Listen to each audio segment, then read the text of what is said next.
کسی کا اختلاف نہیں کہ توسل بالاعمال بھی جائز ہے، بالاشخاص الحی بھی جائز ہے۔ اختلاف اس میں ہے کہ جو بزرگ فوت ہو گئے یا انبیاء فوت ہو گئے یا شہداء فوت ہو گئے، کیا ان کے نام کو ہم بطور وسیلہ اللہ کے آگے پیش کر سکتے ہیں؟ تو اکثر جمہور علماء کہتے ہیں کہ نہیں۔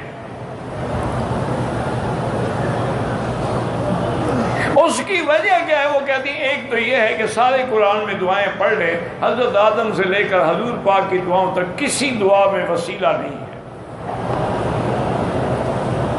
یہ جو لوگوں نے بنا رکھا ہے نا کہ آدم علیہ السلام نے حضور کا وسیلہ دیا تھا، یہ بالکل ایسے قصے کہانیاں ہیں، نہ قرآن میں ہے نہ حدیث میں ہے۔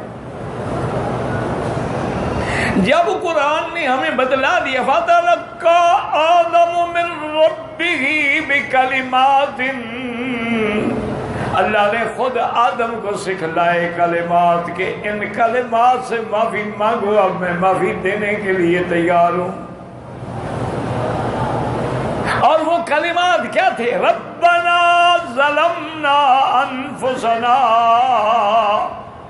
ان لم تغفر لنا وترحمنا لنكونن من الخاسرین۔